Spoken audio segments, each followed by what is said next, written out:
नमस्कार दोस्तों, मैं आचार्य ध्यान अमीन। और यहाँ एक व्हाट्सएप पे क्वेश्चन पूछा है एक साधक ने। उन्होंने पूछा, क्या ओशो का पुनर्जन्म हुआ है? ओशो रजनीश दोबारा पैदा हुए हैं? अगर ओशो रजनीश दोबारा पैदा हुए हैं तो उसके बारे में आप कुछ बताएं।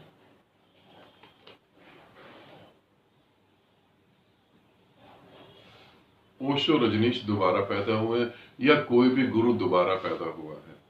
अगर हो भी गया है तो तुम्हारी मुक्ति से तो उसका कोई लेना देना नहीं। पहली बात।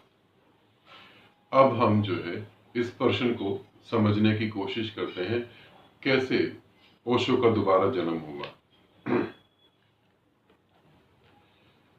अभी हम ओशो को छोड़ देते हैं, 2,500 से 3,000 साल पीछे चलते हैं।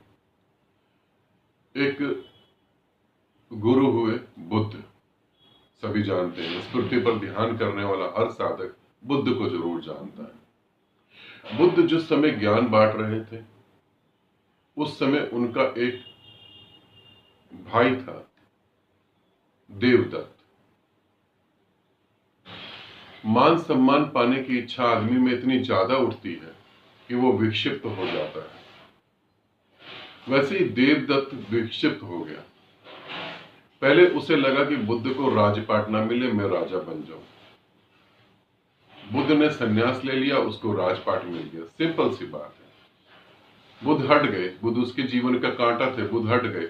मगर जब उसकी मां ने देखा देवदत्त की कि बुद्ध तो ऐसे बैठ गए और राजा उसके पांव के आगे बैठे हुए, तो उसने देवदत्त को बताया कि ये राज्य लेके तू क्या करेगा जो बुद्ध ने कर लिया। तो बुद्ध से भी आगे निकल और मान सम्मान पाने की इतनी ज्यादा इच्छा पैदा हो गई कि उसने घोषणा कर दी कि बुद्ध को तो कोई ज्ञान प्राप्त हुआ ही नहीं, ज्ञान तो मुझे प्राप्त हुआ, मेरी शरण में ही तुम्हें मुक्ति मिलेगी। और मजेदार बात यह है कि बुद्ध के बहुत ज्यादा सन्यासी देवदत्त के पास चले गए बुद्ध को छोड़कर। यह मजेदार बात है। बुद्ध को ही ज्ञान प्राप्त था, देवदत्त तो मानसिक रूप से विक्षिप्त हो गया था। मगर फिर भी बुद्ध के सन्यासी बुद्ध को छोड़कर देवदत्त के पास चले गए। क्योंकि जब कोई आदमी किसी की एक्टिंग करता है तो एक्टिंग करने वाला आदमी ज्यादा परफेक्ट होता है। मैं सहज बोल रहा हूं, मगर कोई मेरे को ही देख के मेरे को कॉपी करके मेरी एक्टिंग करेगा तो वो मुझसे ज्यादा परफेक्ट होगा। मैं सहजता में भी जो आ रहा है मैं तुम्हें बोले जा रहा हूं, मगर वो सोचेगा कि क्या बोलना चाहिए, क्यों बोलना चाहिए, किस लिए बोलना चाहिए। उस बातों से तुम प्रभावित होगे, वो सारी बातें तुम्हें इंप्रेस करने के लिए करेगा, जो मेरी एक्टिंग करेगा। उसने भी बुद्ध की बातें सुनकर उनको तोड़ मोड़ के बोलना चालू करा और बुद्ध के बहुत सारे सन्यासी उसके साधक बन गए, उसके साथ सन्यास लिया और जुड़ के साधना करने लगे। देवदत्त का जब आखिरी समय आया, क्योंकि उसे लगा कि सारे सन्यासी ही मेरे होने चाहिए, बुद्ध का कोई सन्यासी ही ना हो, इसलिए उसने बुद्ध को मारने की प्लानिंग करी। बुद्ध तो नहीं मरे, किसी कारण से बच गए। उस प्लानिंग में वो खुद ही जख्मी होकर मरने लगा। और जब मरने लगा और उसके साधक उसके पास आए तो उसने स्वयं, ईमानदार था थोड़ा सा, स्वयं कहा कि मुझे कोई ज्ञान प्राप्त नहीं है, तुम भागो, बुद्ध को ही ज्ञान प्राप्त है। सब बुद्ध की तरफ भाग गए।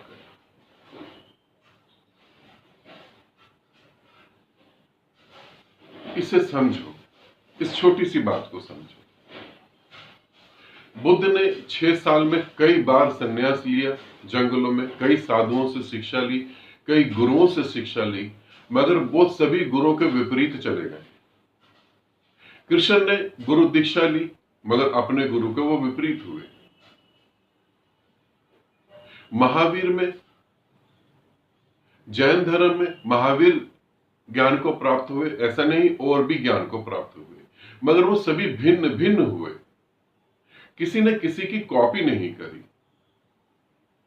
निराकार राम में उतरा, एक अलग तरीके से उसने अपनी व्याख्या करी।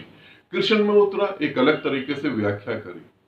शिव में उतरा एक अलग तरीके से व्याख्या करी, मीरा में उतरा अलग तरीके से व्याख्या करी, कॉपी नहीं करी। मैं अपने गुरु से दीक्षित हुआ, गुरु की कृपा से मुझे ज्ञान मिला, मगर मेरे व्याख्या करने में, मेरे जीवन जीने में कहीं भी तुम्हें मेरा गुरु नहीं झलकेंगे। मिला मुझे सब कुछ मेरे गुरु से ही,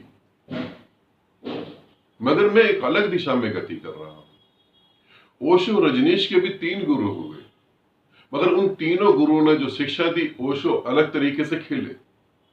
उन तीनों गुरुओं ने कहीं भी काम वासना के बारे में ओशो को नहीं बोला। उन तीनों गुरुओं ने तंत्र के बारे में नहीं बोला। मच्छिंद्र नाथ का एक शिष्य हुआ गोरखनाथ, मगर दोनों अलग अलग हुए। कॉपी कभी हो ही नहीं सकती। परमात्मा कॉपी नहीं करता है, सत्य कभी कॉपी नहीं करता है। मैं अभी जो तुम्हें बोल रहा हूं, जब मैं किसी सदी में दोबारा आऊंगा तो मैं ऐसा नहीं होऊंगा।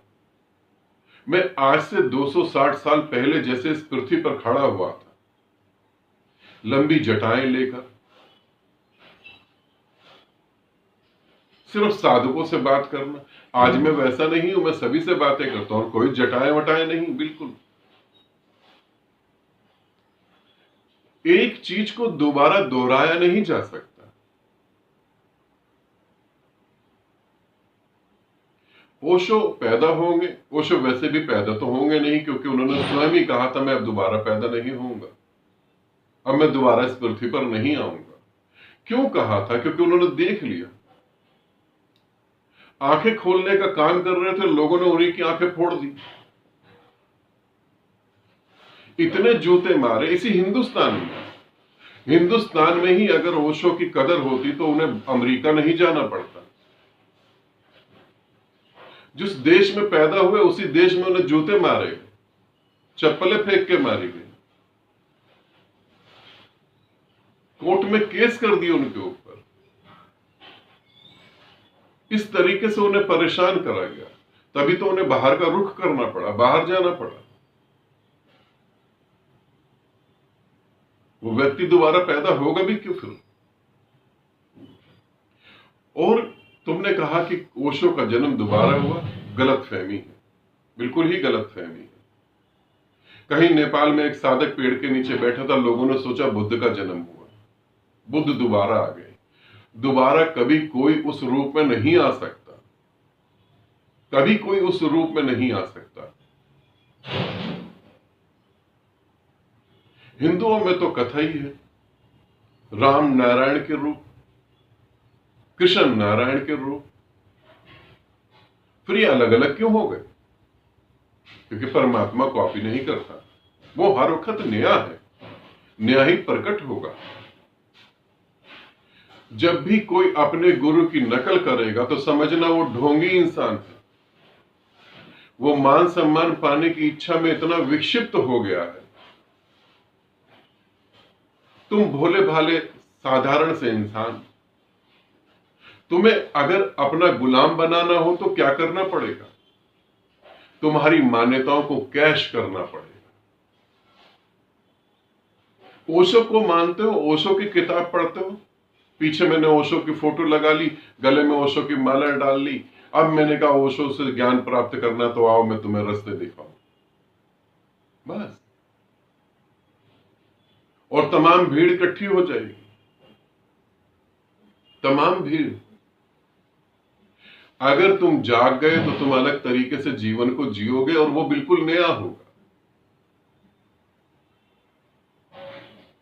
ढोंगी इंसान को समझने की कोशिश करो, वो तुम्हारी भावनाओं को कैश करेगा, वो तुम्हारे अहंकार को कैश करेगा, वो इन चीजों से तुम्हारा फायदा उठाएगा। सत्य में अगर कोई होगा तो वो तुम्हारी मान्यताओं को तोड़ेगा। स्वयं अगर शिव अभी आ जाए तो शिव सबसे पहला क्या काम करेंगे? उस शंकर, वो जो त्रिशूल लेके खड़ा हुआ है, उसकी मान्यताओं को तुम्हारे दिमाग से बिल्कुल हटा देंगे। तुम मान्यताओं में फंस के वहीं रह गए, पैदा भी वहीं हुए, मरोगे भी वहीं पर। अब कोई कहे कि भाई शिव को मानो, मैं शिव का अवतार हूं, शिव ने अपनी कथा में कहीं कहा कि मैं शिव का अवतार हूं?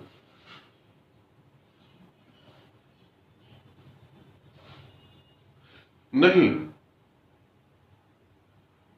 जो चीजें तुम्हारी मान्यताओं से मेल खाएंगी वो सत्य कभी नहीं हो सकती।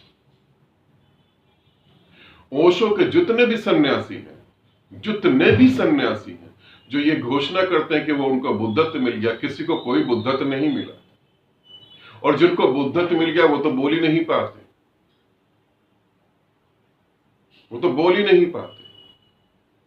वो तो बस बांटने में लगे हुए हैं। जबलपुर में आनंद विजय है, उन्हें बुद्धत्व मिला है, वो बांटने में लगे हुए। आनंद स्वभाव है, अब तो उन्होंने शरीर छोड़ दिया। इन लोगों को बुद्धत्व मिला, इन्होंने बांटा बस, बोलने में नहीं। मगर जो नाटक कर रहे हैं उनसे समझो, उनके ओशो का लेना देना उनसे है ही नहीं। सिर्फ तुम्हारी भावनाओं को जो है वो समझ के यूज कर रहे हैं।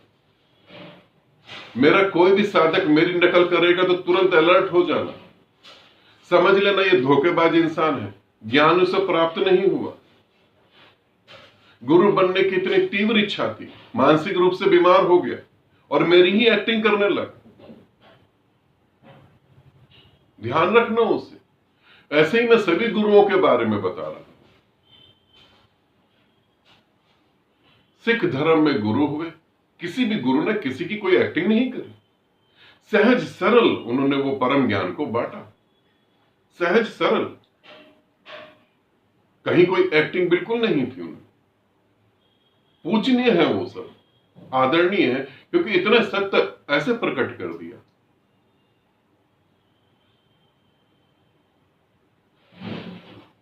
और तुम देखो,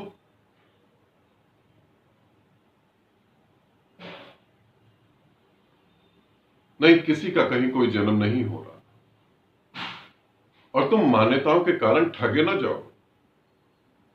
मेरे पास कुछ समय पहले एक साधक है, उन्होंने बोला कि मैंने ओशो से संन्यास लिया 2004 में। मैंने बोला 2004 में तो ओशो है ही नहीं। तब उन्होंने बोला कि ओशो के किसी सन्यासी से संन्यास लिया। तो मैंने यूं बोलो कि सन्यासी से संन्यास लिया, ओशो तो लिया ही नहीं संन्यास तुमने। ओशो तो उड़ गए, उनके तो पांव के निशान भी नहीं तुम्हारे पास है। तुम सोच रहे हो जो उन्होंने बोला ग्रंथों में, जो किताबों में लिखा, उसको पकड़ के तुम पहुंच जाओगे कहीं? जब वो थे तब तो पहुंच ना पाए।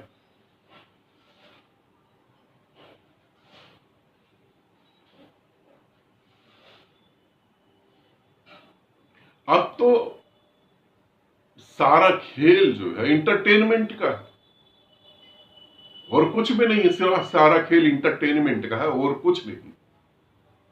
वहां कुछ भी नहीं बचा हुआ।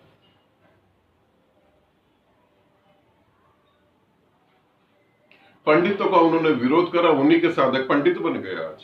तुम उनसे तर्क करके देख लो। ओशो का कोई जन्म नहीं होगा, कभी भी नहीं होगा। वो तो स्वयं घोषणा करके गए हैं, मैं कभी दोबारा इस पृथ्वी पर अब नहीं आऊंगा। और जिस गुरु ने कहा हो कि मैं आऊंगा, मगर वो उस रंग रूप में कभी भी प्रकट नहीं होगा।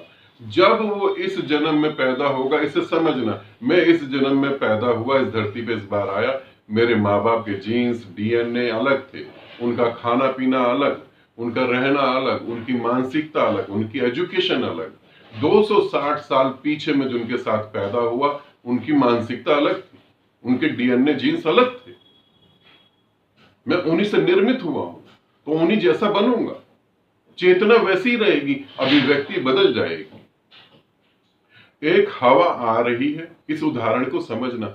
हवा आ रही है, बांसुरी से निकल के जाती है, स्वर बजते हैं, स्वर अलग हैं, प्यारे हैं, सुंदर हैं, सुनाई अच्छे से देंगे। वही हवा हारमोनियम में भी है, हारमोनियम के स्वर अलग हैं। हवा तो एक ही है ना। इंस्ट्रूमेंट जैसे बदलता है तो अभिव्यक्ति बदल जाती है। यदि कोई दावा करता हो तो वो तुम्हारी सिर्फ, तुम्हें जो है वो मानसिक रोगी होगा, विक्षिप्त होगा, तभी वो दावा कर रहा है। स्वयं की घोषणा तो कर ही नहीं सका।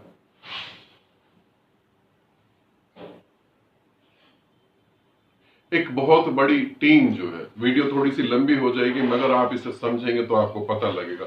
एक बहुत बड़ी टीम, एक संस्था, बुद्ध ने बोला कि मैं अब नहीं आऊंगा, मगर मेरा मन जो है, जिसको बहुत ज्ञान प्राप्त हो रखा है, वो मैत्रेय के रूप में इस पृथ्वी पे दोबारा आएगा। अब मैत्रेय के रूप में उसे उतारने की कोशिश करी जा रही, आज भी करी जा रही है। तो उस समय करी गई, एक व्यक्ति को लिया, जय कृष्णमूर्ति, उनके ऊपर मैत्रेय को उतारने की कोशिश करी, मगर जैसे ही मैत्रेय उतरने लगे, इतनी ऊर्जा, इतना ऊर्जावान वो मन, जय कृष्णमूर्ति खुद ही स्वयं ही जागृत हो गए। उन्होंने कहा कि कोई मैत्रेय वैत्रेय नहीं, मैं खुद ही स्वयं हूं, मैं स्वयं ही सब कुछ हूं, तो मैत्रेय कहां? तुम जब जागोगे तो तुम स्वयं ही प्रकट होगे। दूसरों को अपने ऊपर थोपने की जरूरत क्यों पड़ेगी? क्योंकि तुम जागे नहीं हो, इसलिए तो जरूरत पड़ेगी। किसी ने शिव को अपने ऊपर थोप लिया, किसी ने कृष्ण को अपने ऊपर थोप लिया।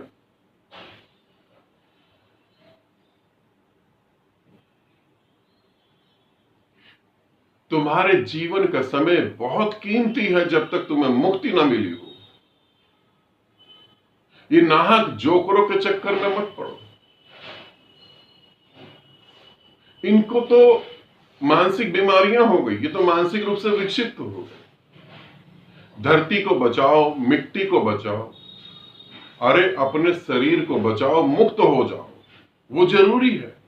तुम मुक्त हो गए तो धरती तो वैसे भी स्वर्ग बनेगी, वो तो वैसे भी स्वर्ग बनेगी।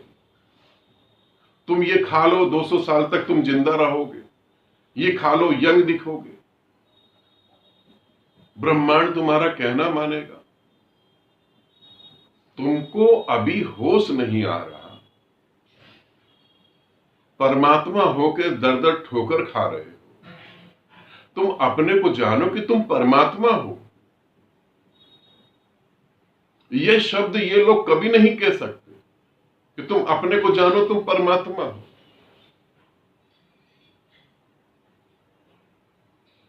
ये अगर ये शब्द कह दें कि तुम अपने को जानो, तुम परमात्मा हो, तो आश्रम कहां से चलेंगे? फिर मोटरसाइकिल पूरे वर्ल्ड में घुमाने में पेट्रोल कहां से डलेगा? फिर बाहर फ्लैट बंगलो कैसे दूसरे देश में खरीद पाएंगे? ये झुनझुना बजाते रह जाएंगे और तुम इनके चक्कर में मुक्ति से चूक जाओगे।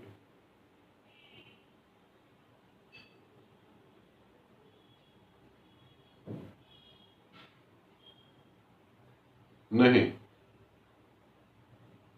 बिल्कुल भी नहीं। कहीं कोई किसी का जन्म नहीं हुआ। अंधविश्वास में न पड़ो। हिंदुस्तान के अंदर तो हर कोई गुरु है। यहां तुम्हें शिष्य ढूंढना बड़ा मुश्किल मिलेगा। यहां शिष्य नहीं, हिंदुस्तान तो गुरुओं का देश है। यहां तो पैदा ही गुरु होते हैं, पैदा ही गुरु होते हैं।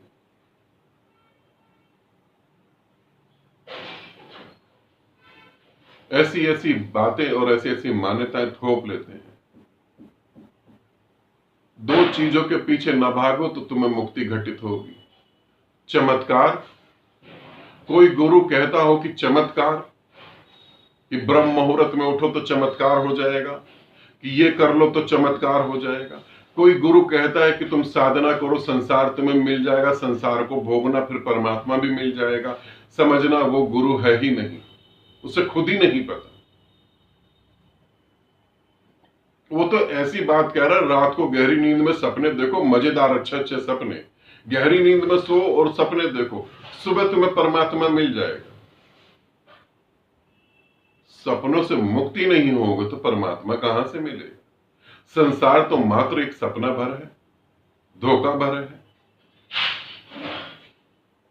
कैसे मुक्त होगे? फिर इन सब से बचने की कोशिश करो। दूसरा, गुरु तुम्हें इस बात को तुम अच्छे से समझ लेना। मेरी ये बात को तुम दिमाग में, अपने खून में घुस जाने देना। गुरु तुम्हें सिर्फ विधि दे सकता है और विधि तुम्हारे मन को शांत कर सकती है। परमात्मा तुम स्वयं हो, उस शांति में तुम जान लोगे। और कहीं कुछ भी नहीं हो रहा, अपने पे भरोसा रखो। अपने को शांत करने में तुम्हें ही मेहनत करनी पड़ेगी, क्योंकि अशांत भी तो तुम खुद ही हुए थे ना। अपने को शांत करने में तुम्हें मेहनत करनी, गुरु तुम्हें विधि देगा, ज्यादा से ज्यादा गुरु तुम्हारे साथ बैठ के विधि करवाएगा, ताकि उस ब्रह्मांड की ऊर्जा में तुम गति कर पाओ। जो गुरु तुम्हें विधि नहीं करवा रहा अपने साथ बिठाकर, जो तुम्हारे कान में मंत्र फूक दे, कहे ये 5 मंत्र ले लो, 10 मंत्र ले लो, जाके करो, करते रहो 40-40 साल तक, विक्षिप्त हो जाओगे। हो भी रहे लोग विक्षिप्त। 40 साल मायने रखता है। 40 साल में तो कम से कम 40,000 लोगों को ज्ञान को उपलब्ध करवा देना चाहिए। 40 साल बर्बाद हो गए। थोड़ा सोचो, इन सब बातों में न पड़ो। किसका जन्म हुआ कहां, कभी किसी का कोई जन्म नहीं हुआ। दोबारा पैदा, दलाई लामा पैदा हुए दोबारा, मगर जो उनका पिछला जन्म था वो बिल्कुल अलग था। ये जन्म जो है वो बिल्कुल अलग है। साईं 900 साल बाद पैदा हुए थे। 900 साल पीछे जो उनका जन्म था वो इस जन्म में बिल्कुल अलग थे, बिल्कुल ही डिफरेंट। थोड़ा समझो, अपने जीवन के समय को समझो। एक एक सांस तेजी से बीत रही है। एक एक सांस बीतने का मतलब है हर सांस पर एक कदम मौत आगे आ रही है, कभी भी आ जाएगी। और तुम्हें ये मुक्ति का पथ मिला, ये मुक्ति का मार्ग मिला, ये एक संयोग बन, एक संयोग है बस। हर जन्म में मिलेगा ऐसा भी ना सोचना। चूको नहीं। इन जोकरों से, मानसिक विक्षिप्त आदमियों से बचने की कोशिश करो। इनकी चमक धमक में मत फंस जाना। इनकी मीठी मीठी बातें कि श्री विद्या साधना करो, तुम्हारे बिजनेस चल पड़ेंगे। तो भैया यूनिवर्सिटी क्यों बनाई, स्कूल कॉलेज क्यों खोले? श्री विद्या साधना ही करवा दो सब में, बन जाने दो सबको अरबपति करोड़पति। कि ब्रह्मांड तुम्हारी बात मानेगा। तो भैया बॉर्डर से सारी आर्मी को ले आओ वापस घर में, उनको यही बताओ कि ब्रह्मांड तुम्हारी बात मानेगा। ब्रह्मांड को कहो सभी देश हमारे कब्जे में आ जाए, तो आ जाएंगे। फिर मूर्खता की भी एक सीमा होती जिसको इन लोगों ने पार करा हुआ। ठीक है, वीडियो बहुत लंबा हो गया होगा। समझना, शॉर्टकट रास्ता कभी नहीं बना। अपने पे भरोसा रखो। अशांत खुद ही हुए थे, शांत होने के लिए कोशिश करो। हो भी सकते हो, जो अशांत हुआ था वो शांत हो सकता है, और जो शांत हुआ वो अपने रूप को जान सकता है। आनंदित रहो, सदा खुश रहो। बहुत बहुत प्रेम आप सभी को।